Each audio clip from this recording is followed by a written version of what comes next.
Hello, hello, hello, hello. So, welcome to your own your YouTube channel, Metric English Medium. So हम लोग chapter light पढ़ रहे थे, ठीक है? और हम लोगों ने पिछले लेक्चर में ये क्वेश्चन को देखा था, ठीक है? इस क्वेश्चन को अब आपको ये होमवर्क मिला था, राइट? तो आई होप कि आप सबने बनाया होगा, ठीक है? तो एक काम करेंगे, हम लोग न्यूमेरिकल्स का एक अलग ही वीडियो बनाएंगे जिसमें ये सब रहेगा, ठीक है? हम शॉर्ट अप्रोच बताएंगे कि आपको कैसे कैसे सॉल्व करना है न्यूमेरिकल्स फिजिक्स में, ठीक है? अब ये आप ये भी बना सकते हैं खुद से, जो इस चैप्टर का जो भी क्वेश्चन आंसर है, जो भी न्यूमेरिकल्स है, खास करके न्यूमेरिकल्स हम लोग अलग वीडियो में देखेंगे, ठीक है? चलिए अब नेक्स्ट सेक्शन शुरू करते हैं हम लोग, रिफ्रैक्शन ऑफ लाइट, ठीक? तो मोटा मोटी ये बात आप समझे कि रिफ्रैक्शन जो है वो रिफ्लेक्शन से डिफरेंट है। रिफ्लेक्शन क्या था? वो बाउंसिंग बैक ऑफ लाइट, मतलब एक लाइट किसी सरफेस में, ये कोई सरफेस है, इस सरफेस में लाइट जब पड़ा तो वो बाउंस बैक हो गया, मतलब वो बाउंस हो गया, वो जो है बाउंस हो गया, राइट? ठीक है? और वो एक एंगल बनाता है, angle I equals to angle R, ये नॉर्मल, ठीक है? हम लोग पीछे पढ़े। बट रिफ्रैक्शन ऑफ लाइट जो है, that's a different thing. Refraction of light क्या होगा? देखिए, ये हो गया एक सरफेस, ठीक? ये हो गया एक सरफेस। लाइट जो है जब गिर रही है, जब फॉल कर रहा है, तब लाइट जो है वो बेंड कर जाएगा। मतलब यहां पर क्या हो रहा है? What is refraction of light? The bending of light from one medium to another medium, यानी लाइट का बेंड होना एक मीडियम से दूसरे मीडियम में, ठीक है? मतलब ये दूसरा, ये एक, मतलब ये एक मीडियम है, एयर है, ये मीडियम क्या है? वाटर है, ठीक है? ये वाटर है। तो जो तो लाइट क्या क्या होगा? वो बेंड हो जाता, उसको जाना चाहिए था ऐसे, बट वो मीडियम चेंज हो गया, इसलिए लाइट भी बेंड हो गया। अब हम लोग आगे पढ़ेंगे कि जो लाइट जो है वो नॉर्मल की तरफ बेंड होगा या नॉर्मल से पार बेंड होगा। मतलब इसमें दो चीज हो सकता है, एक तो ऐसे हो सकता है और एक तो ऐसे हो सकता है, ये ऐसे हो सकता है, ठीक है? तो ये डिपेंड करता है कि वो लाइट जो है वो डेंसिटी, मतलब मीडियम जो है किधर ज्यादा डेंस है, ठीक है? हम लोग आगे पढ़ेंगे इस चीज के बारे में। So let's start. क्या light seems to travel straight line paths in a transparent medium? What happens when the light enters from one transparent medium to another? What does it still move a straight line path or change its direction? We shall recall some of our day's experience. क्या कि जब light जो है travel करता है एक transparent medium में, तो क्या वो लाइट तभी स्ट्रेट चलता है, या जो लाइट अपने जो डायरेक्शन है उसको चेंज करता है? ठीक है, ये हम लोग पढ़ेंगे। हम लोग डेली लाइफ में क्या देखते हैं, चलिए देखते हैं आगे क्या देखते हैं। We have might observe that the bottom of a tank or a pond containing water appears to raised. Similar, when a thick glass slab is placed over some printed matter, the latter raise appear when viewed through a glass slab. So कि जब हम लोग देखते हैं कि tank में, या जब आप बाजार में जाते होंगे, तब आप ये ऐसे बॉटल है, ऐसे एक क्या बोलते हैं उसको, ऐसे एक ग्लास का डब्बा होता है और उसमें जो है नींबू रखे हुए होते हैं, ठीक है? बट नींबू नीचे पर रखा हुआ है, बट नींबू का जो फेस है, जो नींबू हमको ऐसा देख के लगता है कि नींबू जो है वो ऊपर उठा हुआ है, ऊपर की तरफ उठा हुआ है। हालांकि नींबू पूरा डूबा हुआ है, बट वो ऊपर जो है क्या है, उठा हुआ है। अच्छा, और हम लोग अपने डेली लाइफ में क्या देखते हैं कि जैसे टब में पानी है, ठीक है, ठीक जैसे टब में पानी है, और हम अब और अपना अपना हम हाथ डालते हैं, ठीक है, तो हाथ जो है वो इस ऐसे हमें हमें ऐसे दिखता है, मतलब अपना हाथ जो है टेढ़ा दिखता है। अच्छा, लेट मी जो है हमें टेढ़ा दिखता है, ठीक है। और आप या स्ट्रो या आप अगर आप एक स्ट्रो या डंटी आप डालते होंगे पानी में, तो वो ऐसे टेढ़ा दिखता होगा। वो क्यों? क्योंकि ये एयर है और ये वाटर है, मतलब यहाँ पर रिफ्रैक्शन हो रहा है, मतलब कि यहाँ पर जो है लाइट का जो है मीडियम चेंज हो रहा है। जब वो एयर से वाटर में जा रहा है इसलिए वो रिफ्रैक्शन कर रहा है, मतलब लाइट बेंड कर रहा है। लाइट बेंड मतलब लाइट मुड़ रहा है, ठीक है। So why does it happen? We have seen a pencil partly immersed in the glass slab intramural tumbler. It appears to be displaced at the interference of the air and water. You have might observe a lemon, जो हम अभी बोले, kept in water glass and appear to be bigger the actual size. मतलब कि जब हम लोग जो नींबू है जब वो नीचे जो नीचे कांच के बर्तन में रखा होता है तो थोड़ा ऊपर और बड़ा भी दिखता है, ठीक। और जब हम लोग जो है अपने क्या यहाँ पर कहा गया, पेंसिल, हाँ, जब ये पेंसिल या स्ट्रो अगर रखते हैं तो वो भी एयर में और वाटर में हमको बेंड ऐसे दिखता है। तो ये क्यों होता है? Due to refraction of light. ये सारा फेनोमेनन क्यों होता है? Due to refraction of light. अब आते हैं, let us consider the case of apparent displacement of an tonsil partly immersed in water. The light reaching you from the portion of the pencil inside the water seemed to come from a different direction compared to the part of above water.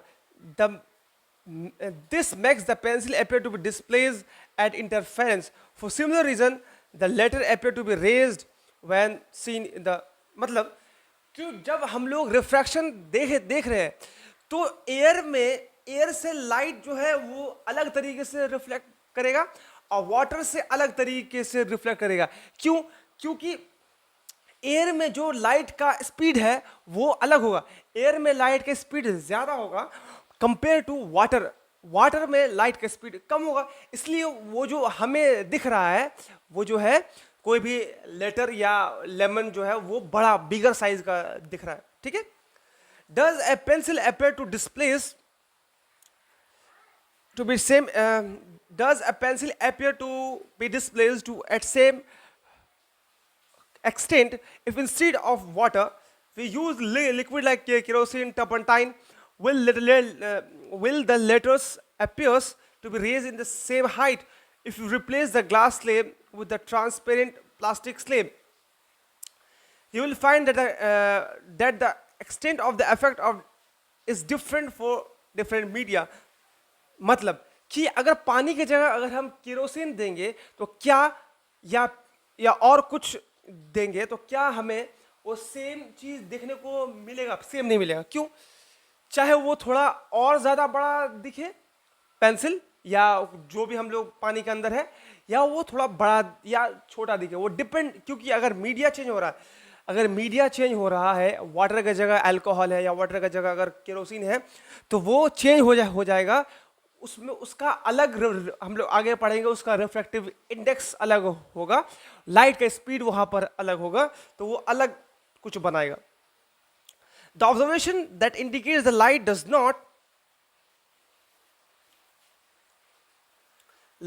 Not travel in the same direction in all media. इससे क्या पता चल रहा है कि light जो है कभी सेम डायरेक्शन में नहीं चलता है सेम मीडिया में। मतलब लाइट का स्पीड जो एयर में होगा वो अलग होगा जो लाइट का स्पीड वाटर में होगा।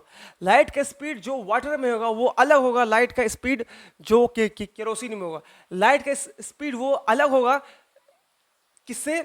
तेल से, जो तेल में है वहां पर अलग होगा, ठीक है। मतलब अगर if there is a different media, then the speed of light will be different, right? It appears that when traveling obliquely from one medium to another, the direction of the propagation of light is in the second medium changes. The phenomenon is known as refraction of light. कि अब ये this point to be noted and this should be marked.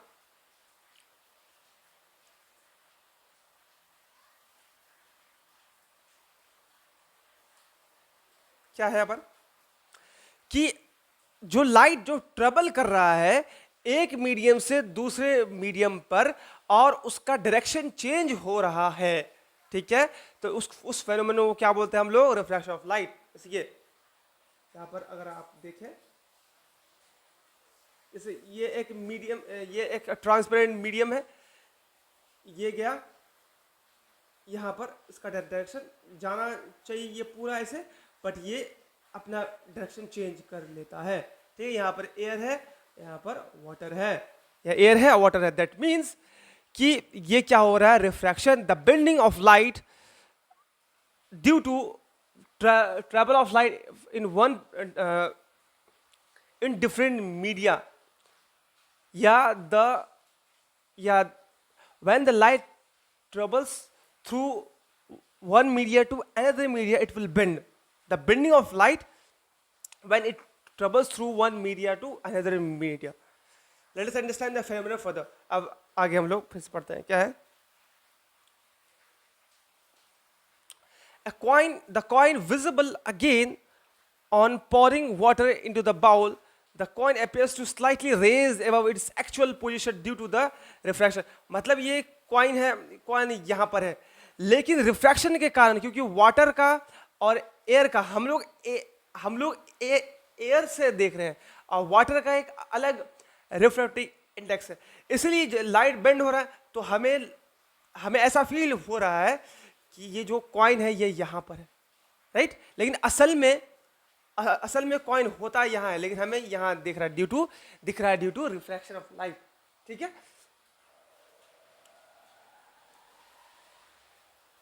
अब refraction of light through glass slab, हम लोग glass slab के through refraction of light को देखते हैं। देखिए यहां पर कुछ नहीं है, आप इसको पढ़िएगा, ज्यादा इसमें टाइम वेस्ट नहीं करेंगे हम। ये है क्या यहां पर?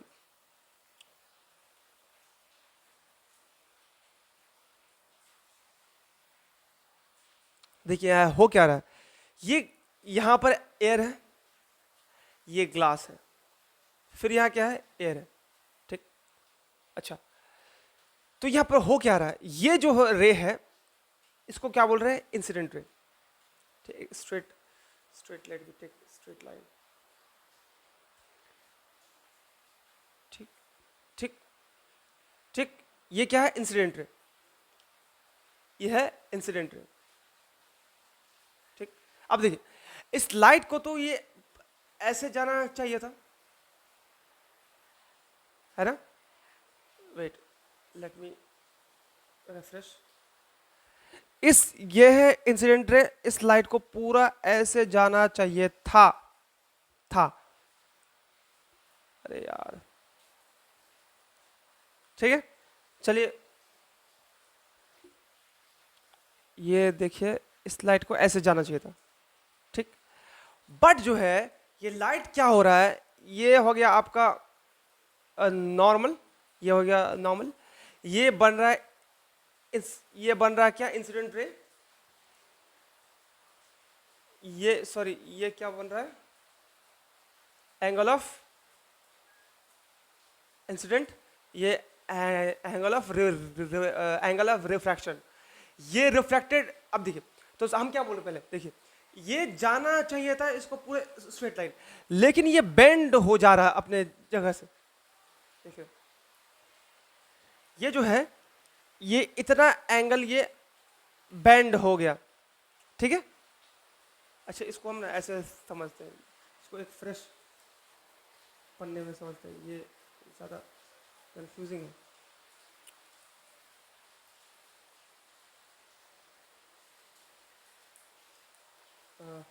ये कैसे मिटेगा? ये हो गया, डिलीट दिस ना, हम लोग समझते हैं यहाँ पर, ठीक। ये है, क्या है,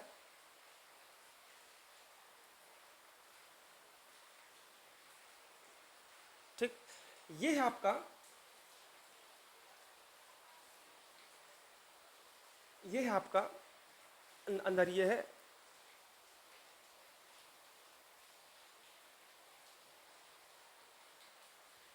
ये है आपका, अरे यार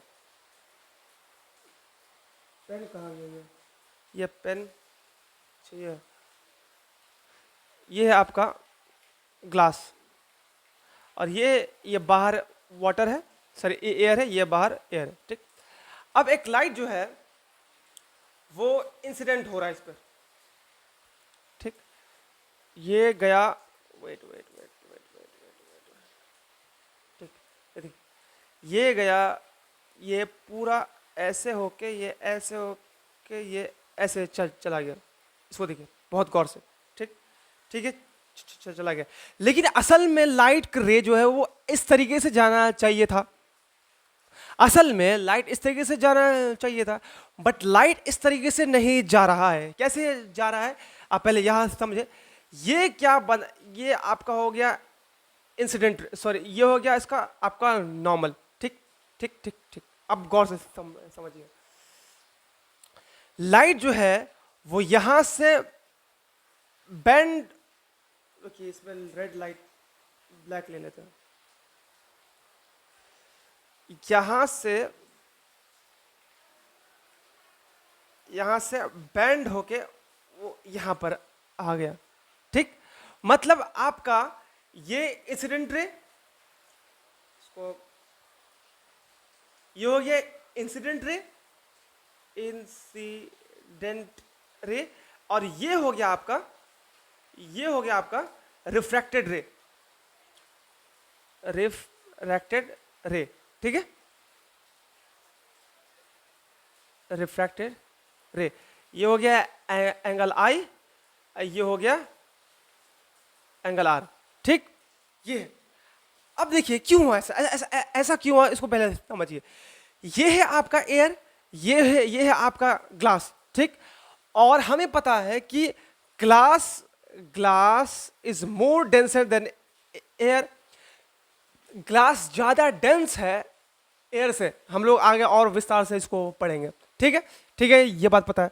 तो जब जो है, जब लाइट रे इंसिडेंट हो रहा है, कहां पर, कहां पर, इस ग्लास स्लेब में, तो यहां पर मीडियम चेंज हो रहा है, क्योंकि यहां पर एयर था और यहां पर ग्लास हो गया। अब इस ये मतलब सेम डायरेक्शन में ना जाके थोड़ा बेंड हो जा रहा है। ये बेंड क्यों हो रहा है, ये बेंड क्यों हो रहा है, due to refraction of light. Light वहां पर रिफ्रैक्ट हो रहा है, क्योंकि एयर और ग्लास है, यहां पर एयर से ग्लास पे जा रहा है। और हमको ये बात पता है कि जब एयर से ग्लास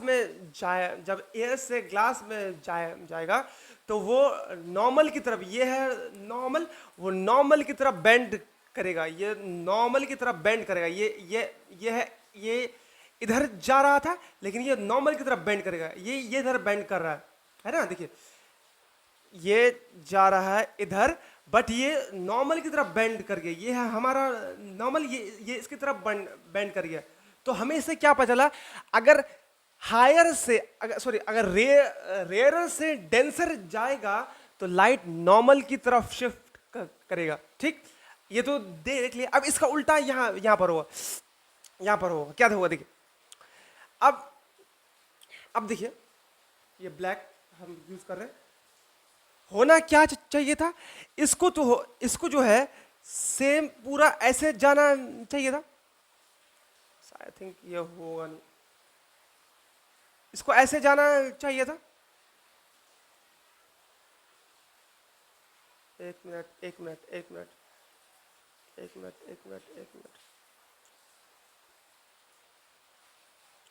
इसको डिलीट कैसे किया जाए?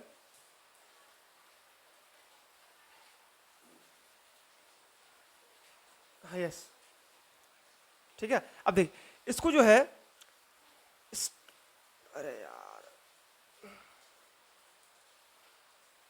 ये जो है इसको स्ट्रेट भाग जाना चाहिए था, है ना, राइट। बट ये स्ट्रेट नहीं जाएगा। अब यहां पर चेंज हो रहा है, ये है ग्लास और ये क्या है, एयर। अब जो है ये जो है ये है इसका नॉर्मल, ठीक। अब ये जो है ये इधर शिफ्ट कर जाएगा, ये जो है ये इधर शिफ्ट कर जाएगा। एक मिनट एक मिनट, ये पता नहीं क्या अजीब काम करता है ये जो इधर शिफ्ट कर जाएगा। अरे यार ये जो है इधर शिफ्ट कर जाएगा, देखते हैं हो ही नहीं रहा, तो जस्ट लीव, इसको हम ऐसे ही छोड़ते हैं। ये जो है इधर ये इधर शिफ्ट कर जाएगा, ठीक है। मतलब क्या हुआ कि ये यहां भी ये हो गया आई, एंगल आई, ये हो गया एंगल आर, और ये हो गया नॉर्मल। तो नॉर्मल से दूर शिफ्ट किया है, ये सॉरी ये है हमारा नॉर्मल, ये है नॉर्मल, ये नॉर्मल से दूर शिफ्ट किया है। और देखिए ये नॉर्मल से ये जो है नॉर्मल के पास शिफ्ट अरे यार ये जो है नॉर्मल के पास शिफ्ट हुआ है। इसका मतलब क्या हुआ? इसका मतलब अगर ये हायर से, सॉरी मतलब डेंसर, ये है डेंसर, ये था रेयरर से डेंसर, और ये क्या है, डेंसर टू रेयर। अगर डेंसर टू रेयरर जाएगा तो नॉर्मल से दूर भागेगा, लाइट क्या होगा, नॉर्मल से दूर भागेगा। इसीलिए हम लाइट यहां था लेकिन हमको लाइट यहां दिख रहा है। वैसे उसी एंगल पे होगा, बट जो है लाइट जो है वो थोड़ा शिफ्ट, ये शिफ्टिंग है ना, ये यहां से यहां तक शिफ्ट हुआ, मतलब ये इतना ये कर्व हो तो ये शिफ्ट हुआ। देख लाइट को आना चाहिए था यहां पर, लेकिन यहां पर ये लाइट शिफ्ट हो गया क्योंकि बीच में बेंड हुआ था। बेंड क्यों हुआ था? क्योंकि इसमें ग्लास, इसका मीडियम ही अलग था। वही चीज यहां पर कहा गया है। आई थिंक आप इस बात को भली भांति समझ रहे होंगे, ठीक है। ये वाला हो गया। अब हम लोग आगे बढ़ते हैं।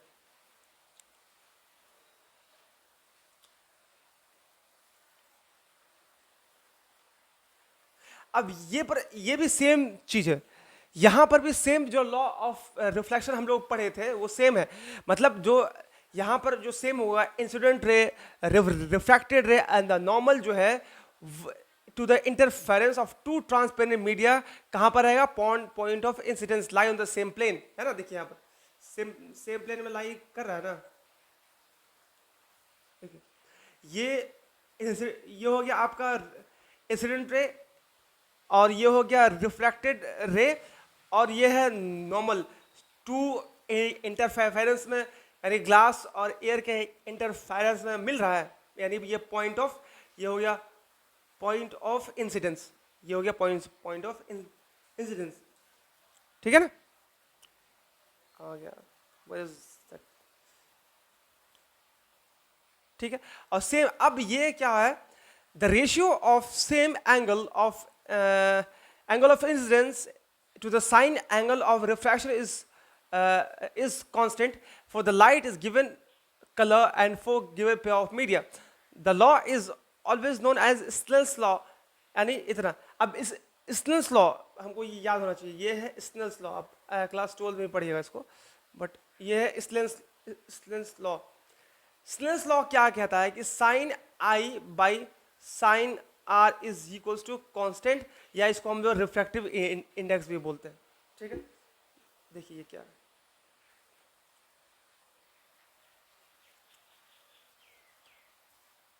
देखिए ये साइन आई बाई ये साइन आर, ठीक है। अगर इसको हम पूरा मिटा दें तो आपको क्या देखने को मिलेगा, ये है angle I by angle are.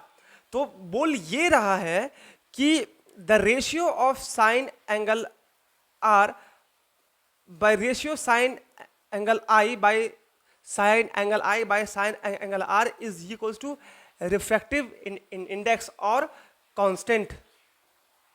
ठीक है, बस यही है स्नोज लॉ।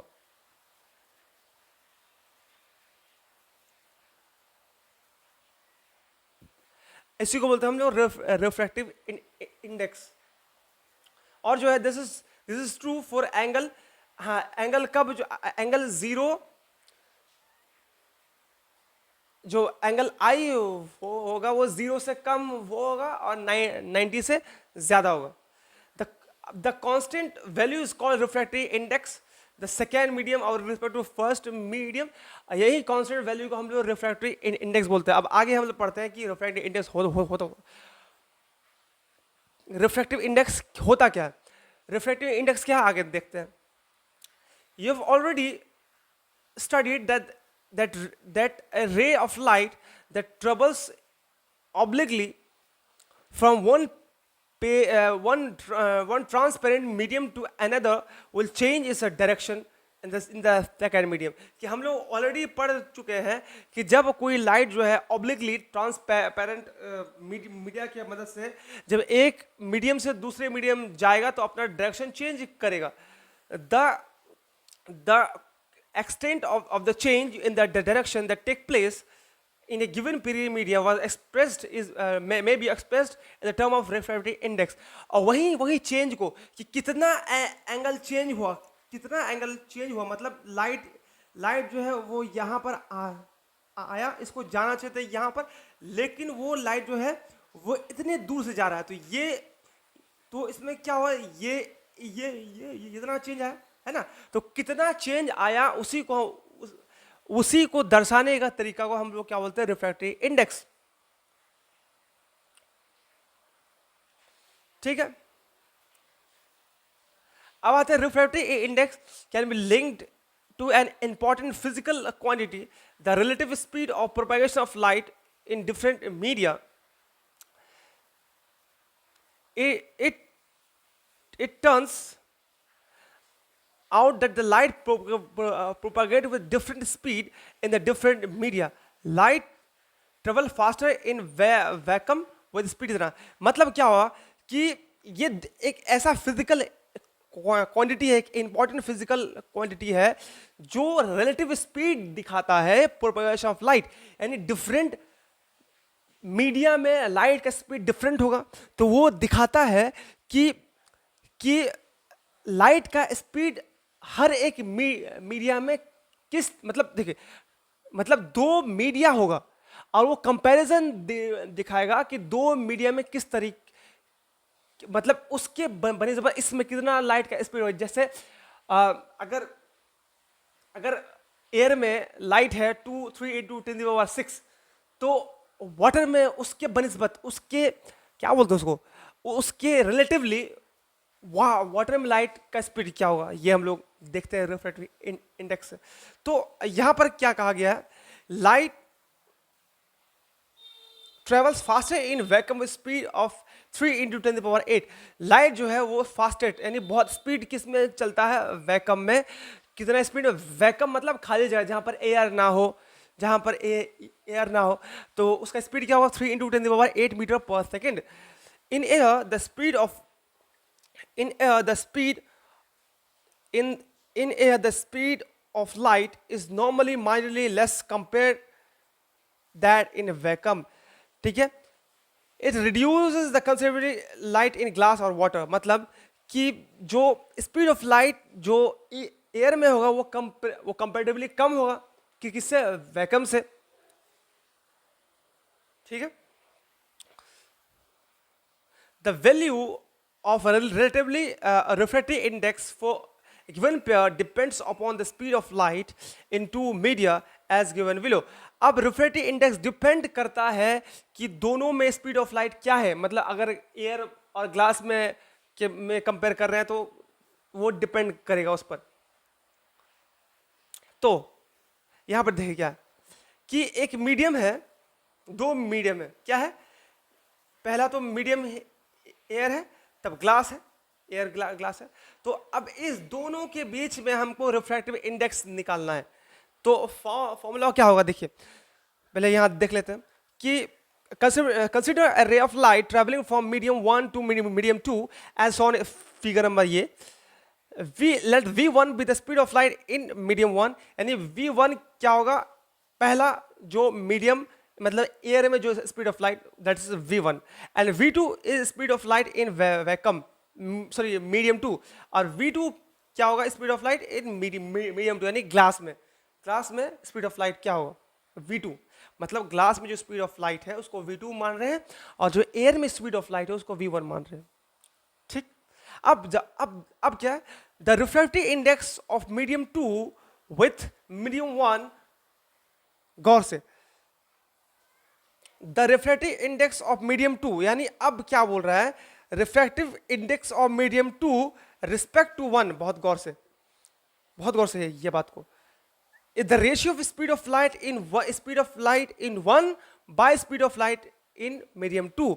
अगर हमको speed of light of 2 निकालना है, मतलब मीडियम 2, अगर refractive index of medium 2 respect to 1, यानी दैट मीन्स कि refractive index of glass compare to air निकालना है। तो फॉर्मूला हमको याद क्या रखना है, अगर ग्लास का निकालना है रिस्पेक्ट टू एयर तो ऊपर में क्या होगा, speed of light of air by speed of light of glass होगा। ठीक है, इसको रफ में समझते हैं।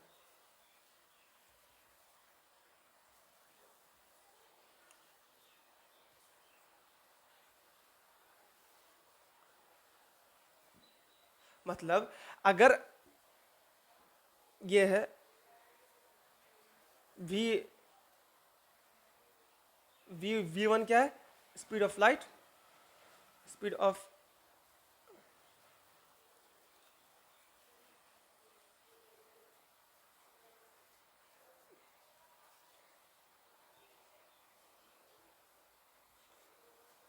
v1 क्या है, speed of light in air, और v2 क्या है, speed of light in water. ठीक है, तो अगर हमको refractive index of water respect to air निकालना है तो यहां पर क्या होगा, ऊपर क्या होगा, speed of light in air यानी v1 bye speed of light in water यानी v2, है ना। देखिए ये आई थिंक यही ना, if I am not wrong,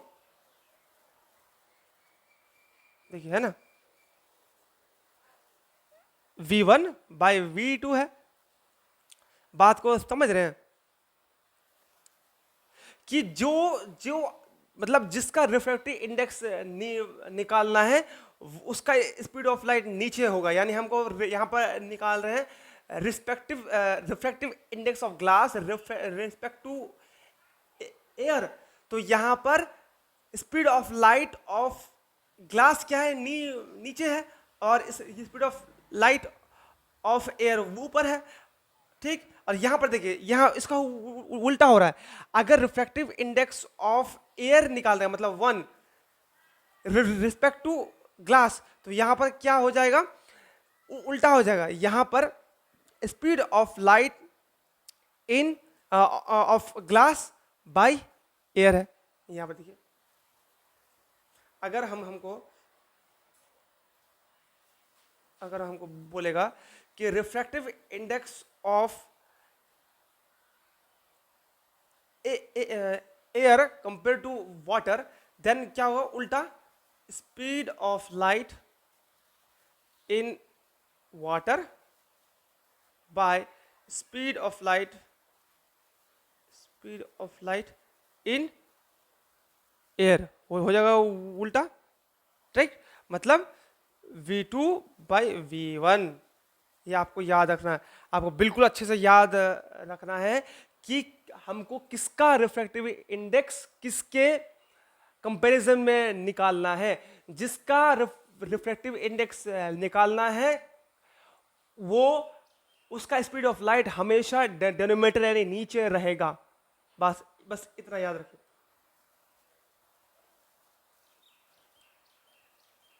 ठीक है, ये दो फॉर्मूला जो है हो गया। अब यहां पर ये पॉइंट टू बी नोटेड, बहुत गौर से इस बात को समझिएगा।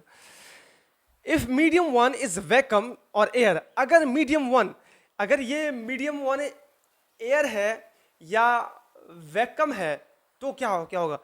अब देखिए फॉर्मूला चेंज होने वाला है, सिंपल होने वाला और भी कॉन्साइज होने वाला है। If a medium 1 is vacuum or air, then the refractive index of medium 2 is considered with respect to vacuum. This is called absolute refractive index of the medium. It is simply expressed by C. मतलब इसको हम लोग C से, अगर ये vacuum है या air है पहला वाला, तो उसको हम लोग स्पीड ऑफ लाइट को हम लोग C से डिनोट करेंगे, C से। That means, let me make you understand this point. That means यहाँ देखिए, if the light in air, if v, the speed of light in, क्या है, sorry यहाँ पर क्या था, अरे यार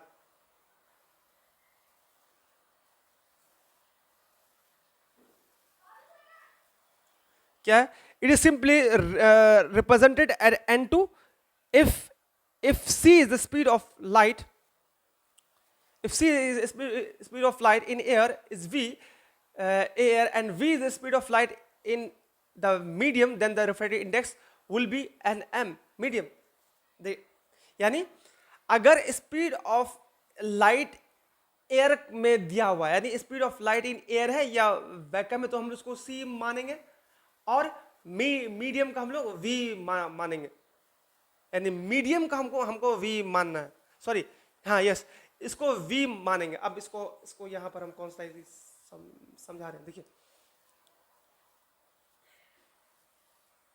अगर अगर अगर अगर अगर speed of light in vacuum अगर एयर है तो हम लोगों ने अभी क्या पढ़ा, इसको हम लोग c मानेंगे। अगर एयर है या वैक्यूम है हम लोग c मानेंगे। और speed of light in water या एनी मीडियम, इसको एनी मीडियम कर देते हैं, any medium, wait boys, wait guys, wait girls, wait, any medium, यानी एनी मीडियम, इसको हम लोग क्या मानेंगे, v। तब एक्चुअल में रिफ्रैक्टिव इंडेक्स ऑफ मीडियम क्या हो जाएगा, c बाई v नहीं होगा। अगर मान लेते हैं ये speed of light in medium जो है, मीडियम वो ग्लास दिया है, हमको ग्लास का रिफ्रैक्टिव इंडेक्स हमको फाइंड करना है, और बोल रहा है ये कि जो speed of light in vacuum में या एयर में जो है, वो ये स्पीड ऑफ लाइट क्या है, 3 × 10⁶ है। ठीक, तो बताओ क्या होगा। और हाँ ठीक है, और ये दिया हुआ है, और हमको ये दिया हुआ है कि रिफ्रैक्टिव इंडेक्स ऑफ मीडियम 2 दिया हुआ है। तुम फाइंड करो speed of light in glass, तो क्या करेंगे, यहाँ पर 2 लिख देंगे, और यहाँ पर 3 × ये speed of light in vacuum या एयर में 3 × 10⁶ बाई v। तो v निकालने के लिए क्या होगा, v चल जाएगा उधर, v चल जाएगा इधर, v इधर, और v इक्वल्स टू × 6/2। ठीक, तो ये हो जाएगा आंसर। ठीक है, तो ऐसे हम लोग फाइंड करना, हम लोग आगे will solve all the numericals regarding these topics. ठीक है, तो ये फॉर्मूला आपको याद कर लेना है कि अगर किसी भी रिफ्रैक्टिव इंडेक्स ऑफ मीडियम को फाइंड करना है तो c बाय v, c stand for speed of light in air और वैक्यूम, अगर और v मतलब speed of light in medium. ये तभी एप्लीकेबल होगा जब एक मीडियम जो है वो एयर है या वैक्यूम है। अब यहाँ पर दिया हुआ है कि अलग अलग चीज़ का अलग अलग रिफ्रैक्टिव इंडेक्स, ठीक है। तो आई थिंक क्वेश्चन जो है यहाँ पर दिया हुआ है, ये आप यू विल सॉल्व, और ये आप लोग आपको होमवर्क रहा। और हम लोग जो क्या करेंगे, हम लोग करेंगे ये कि इसका जो न्यूमेरिकल्स है ना, ये जो न्यूमेरिकल्स है हम लोग अलग से इसी इसी के बाद हम लोग अलग से जो है न्यूमेरिकल्स बनाएंगे, ठीक है। ओके ओके देन आप लोग सपोर्ट करते रहिए, बहुत अच्छा सपोर्ट कर रहे हैं, तो thank you for this. And आप लोग से यही गुजारिश है कि आप लोग इसको शेयर करते रहिए आप अपने फ्रेंड्स के साथ, जो लोग इंग्लिश मीडियम से पढ़ते हैं, चाहे वो किसी भी बोर्ड के हैं। जो हम लोग पढ़ा रहे हैं ये तो बिहार बोर्ड और सीबीएसई में सब में सेम ही होगा, साइंस खास कर। तो आप शेयर करें अगर आपको अच्छा लगता है, और आप कमेंट करें कि आपको समझ में आ रहा है या नहीं। कोई भी डाउट हो तो आप बेझिझक जो है कमेंट सेक्शन में पूछें। हम लोग इसके बाद जो लेक्चर में ना, जो जहाँ तक हम लोग पढ़े इस पर जो भी न्यूमेरिकल्स हैं हम लोग वो क्वेश्चन देखेंगे, उसके बाद हम लोग लेंस पे जाएंगे, ठीक है। I think refractive index clear होगा आप लोगों का, ठीक है। Okay bye.